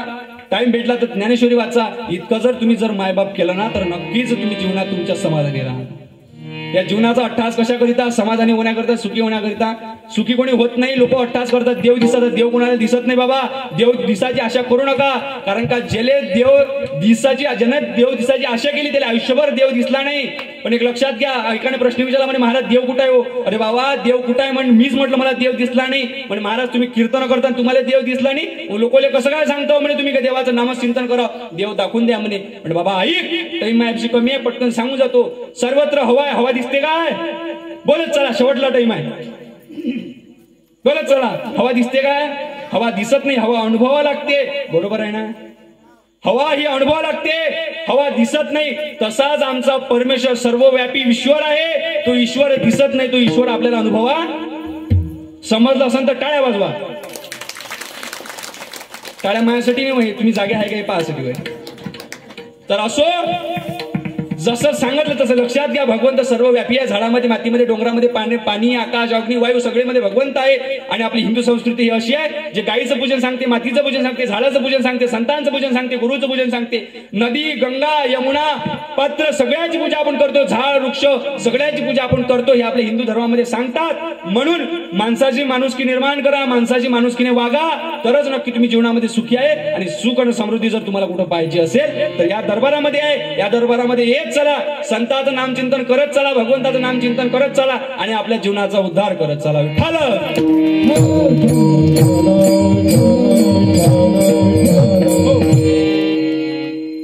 तुम्हाला जे पटलं ते न्या. आणि माझं जर काही चुकलं असेल मायबाप तर मला माफ करा. कारण का मी तुम्हाला थोड्या वेळात सांगून जातो कसं. कारण का मी एक कॉलेज स्टुडंट आहे, म्हणजे माझं शिक्षण चालू आहे. मायबाप काही जण म्हणतात महाराज तुम्ही शिक्षणाचं का सांगता हो? पण सांगण्याचं एकमेव असं कारण आहे, कारण मी सायन्स फील्डचा, फार्मसी म्हणजे मेडिकल ऑफ सायन्स या फील्डचा मी पोरगा आहे. मी शिक्षण घेत आहे आणि तेवढं टफ शिक्षण घेत असताना सुद्धा वारकरी संप्रदायाची कीर्तन करत आहो. कारण एक माझ्या मनात एक असं सांगणं आहे, तरुण पोरं काय म्हणतात, आम्ही वेल एज्युकेटेड आहोत, शिकलेले आहोत, गर्व आहे, आम्हाला भगवंताची गरज नाही, आम्हाला संतांच्या विचाराची गरज नाही. अरे मूर्खांनो, लक्षात घ्या, संतांची गरज आपल्या जीवनाला आहे. तुम्ही अभ्यास करता, तुम्ही ज्ञानी होता, बरोबर आहे, पण तुमच्या अभ्यासाला जर ज्ञान आणि जर असेल तुमच्यापाशी, पण तुम्ही जीवनाला सार्थक होऊ शकत नाही. अभ्यास आणि ज्ञान त्याच्याबद्दल बरोबर जर तुम्हाला परमार्थ असेल तर नक्कीच तुमच्या जीवनाचं कल्याण होईल. म्हणून शिक्षण घेत असताना सुद्धा तुम्ही भगवंताचं नामचिंतन करा. एवढं शिकत असताना सुद्धा आम्ही एक कार्यक्रम करतो, कीर्तन करतो, भगवंताचं नामचिंतन करतो. कशाकरिता? आमच्या जीवनाचा उद्धार व्हावा आणि तुमच्या जीवनाचा उद्धार व्हावा. म्हणून लक्षात घ्या, आपल्या पोरालाही सांगा की बाबा टवाळ काय सोडून दे रे, कारण हा कलियुग आहे. कलियुग तेवढ्या पुरताच चांगला आहे. चांगल्या संग चांगला आणि चांगल्या संग वाईटही आहे. म्हणून सात्विक जो राहिला त्याचं पुरं जीवन नष्ट होऊन जातो. चतुराईने जगा, पण चतुराईने जगत असताना भगवंताची साथ घ्या, नक्कीच तुम्ही जीवनात या तरणार. क्षणोक्षणी हाची करावा विचार, तरवया पार हे दुःखाचं आहे, हे संकटाची मोहमाया, लोभ या ठिकाणी आहे. काम, क्रोध, लोभ, माया, दंभ, मत्सर सगळं या ठिकाणी आहे. यातून आपल्याला तरायचं आहे, समोर जायचं आहे. मग जर समोर कोणी नेणार असेल, जर आपल्याला कोणी तारणार असेल तर तेच संतांचे अभंग आहे, तेच संतांची वाणी आहे. म्हणून सांगतो, आमच्या गावात जर भागात आल्या ना तुम्ही, तर कधी कधी असे लोक म्हणतात, म्हणजे महाराज तुम्ही कधी धोत्रावर दिसता, कॉलेजच्या कपड्यावर दिसता. म्हटलं बाबा ऐकून घे रे, आजकालच्या मॉडर्न टेक्नॉलॉजीचं ज्ञान घेणे, अभ्यास करणे, मॉडर्न टेक्नॉलॉजीचं ज्ञान घेणे ही माझी गरज आहे. काय आहे? शिक्षण घेणे, मॉडर्न टेक्नॉलॉजीचं ज्ञान घेणे, एज्युकेटेड होणे ही माझी गरज आहे. पण वारकरी संप्रदायाचं धोतर घालून, कंबर कचून, फेटा बांधणे हे माझं कर्तव्य आहे. गरज आणि कर्तव्य माय अल्लग आहे माझ्या. लक्षात घ्या, गरज आणि कर्तव्य दोन्ही आम्ही सोबत चालवत आहे. कारण हे सांगून जातो, मायबाप इथं नाही. लोक काय म्हणतात, स्वतःची तारीफ महाराज करतात. पण सांगून जातो, ज्या दिवशी आसनावर उभं झालो ना मायबाप, त्या दिवशी मायबापाच्या डोळ्यामध्ये अश्रूच्या धारा आल्या.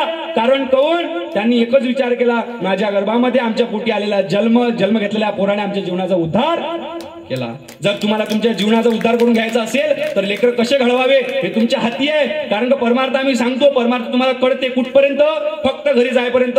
10:30 वाजले, 11 वाजेपर्यंत तुम्ही घरी हातपाय धुवा, झोपून राहा. सकाळी उठल्यावर तुम्हाला काहीच आठवत नाही. पण लक्षात घ्या, जर तुम्हाला घडवायचं असेल, वारंवार महाराज येतील, सांगतील, तुम्हाला लक्षात राहील किंवा नाही राहील हे मला माहित नाही. पण तुमचं कर्तव्य एकच आहे, तुमचे पोरं घडवा, सुशिक्षित करा, ज्ञानी बनवा, पण त्यांना परमार्थामध्ये गुंतवा. विठ्ठल झालेली कीर्तन सेवा तुम्हा मायबापांच्या, गुरुवर्याच्या चरणी, आमच्या महाराजांच्या चरणी आणि आम्ही सर्वप्रथम आभार मानतो. तर आमच्या हार्मोनियम वादक महाराजांचा मी त्यांचं मी आमच्या महाराजांचं असं म्हणतो की महाराजांचे आभार मानतो की महाराजांनी इतकी साथ मला दिली म्हणून माझं कीर्तन हे रंगलं. महाराजांचे मी आभार मानतो की महाराजांनी इतका सुंदर मृदंग वाजवला म्हणूनही माझं कीर्तन रंगलं. आणि आमच्या सर्व गायक मंडळीचे मी आता सर्वांचे नाव मला माहित नाही, मी नाव घेऊ शकत नाही महाराज, मला इथूनच माफ करा.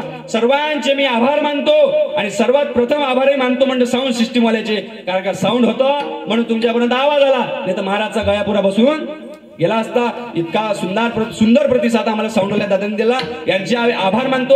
आणि तुमचे आभार मानतो बाबा. तुम्ही म्हणाल महाराज आम्हाला कोण सोडता, मी बोललेलं तुम्ही एवढे वेळ ऐकून घेतलं, तुमचे मी आभार मानतो. झालेली सेवा माझ्या गुरुवरांच्या, माझ्या आईवडिलांच्या, संतांच्या चरणी, पांडुरंगाच्या चरणी समर्पित करतो. माझी कीर्तन सेवा संपली असं मी जाहीर करतो.